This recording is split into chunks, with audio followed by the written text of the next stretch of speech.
स्मार्टफोनच्या दुनियेत क्रांती आता आपल्या शहरात. पलुसकरांच्या सेवेत सज्ज विवो एक्सक्लुझिव्ह स्टोअर. आता विवोची सुपरफास्ट टी सिरीज आणि गेमिंगसाठी जबरदस्त आयक्यूचे सर्व लेटेस्ट मॉडेल्स आता आपल्या पलुसमध्ये उपलब्ध. नको बजेटची चिंता, आमच्याकडे फायनान्स सुविधा. तर वाट कसली पाहताय, आजच भेट द्या. देशभूषण शीतल सावळवाडी यांचे Vivo exclusive store, Meenakshi Chitramandir जवळ, तासगाव रोड, पलूस. संपर्क 94 21 22 42 54 किंवा 91 72 57 16 27. कर आकारणी शासकीय नियमानुसारच. करवाढ कमी करण्यासाठी प्रशासनावर दबाव आणू. वैभवराव पुदाले. पलूस नगर परिषदेची नवीन कर आकारणी शासनाच्या निर्देश व विविध शासन निर्णयानुसार करण्यात आली आहे.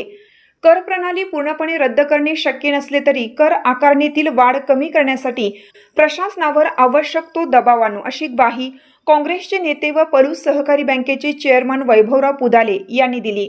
पलूस येथे काँग्रेसच्या वतीनं आयोजित पत्रकार परिषदेत ते बोलत होते.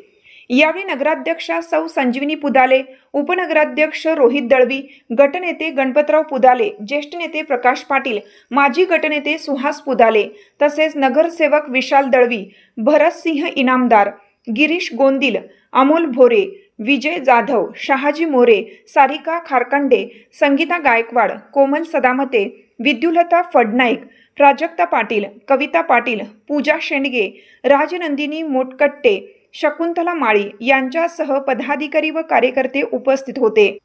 माजी गटनेते सुहास पुदाले यांनी नवीन कर आकारणी भांडवली मूल्यावर करण्यात आल्याचे स्पष्ट केले.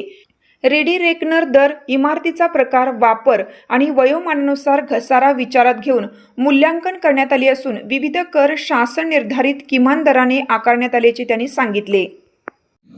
पलूस नगर परिषद प्रशासनाकडून जी करवाढ करण्यात आलेली आहे, ही करवाढ 2023 मध्ये प्रशासकीय काळात आणि प्रशासकाने एजन्सी नेमून झालेली आहे आणि ती सर्वच महाराष्ट्रभर लागू झालेली आहे, फक्त पलूसला असं काही नाही. आणि जे काही एजन्सीकडून चुका झालेल्या त्या नक्कीच दुरुस्त करण्यासाठी आम्ही प्रयत्न करणार आहोत. चुकी जे असेल ते आम्ही कमी करण्याचा प्रयत्न करणार आहोत. या निमित्तानं एवढं सांगू इच्छितो की सत्ताधारी म्हणून विरोधकांनी सत्ताधारी आरोप करण्यापेक्षा सत्तेत तुम्ही जे सगळं करताय, तुम्ही स्वतः जाऊन करून आला तर लोकांना वेठीस धरण्याची काही गरज नाही, लोकांचं गैरसमज होण्याची पण काही गरज नाही. विश्वजित कदमांनी 5 कोटीचा निधी इमारतीसाठी आणला होता. तो परस्पर तुम्ही PWD कडे वळवला, PWD करून कडेगाव नगरपंचायतीकडे वळवला. एवढं तुम्ही करू शकताय. सत्ताधारी तुम्हीच आहे. तुम्ही जाऊन याच्यामध्ये कमी करा अथवा कॅन्सल करून आणू शकता ना, त्या आणा, लोकांना वेटीस धरू नये तुम्ही. पलूस नगर परिषदेच्या करवाढी संदर्भात जो नोटीस वाटप करण्यात आली त्यामध्ये काही त्रुटी निर्माण झालेल्या आहेत आणि त्या दुरुस्त करण्याचं काम प्रशासनामार्फत व कमिटीमार्फत या ठिकाणी सुरू आहे.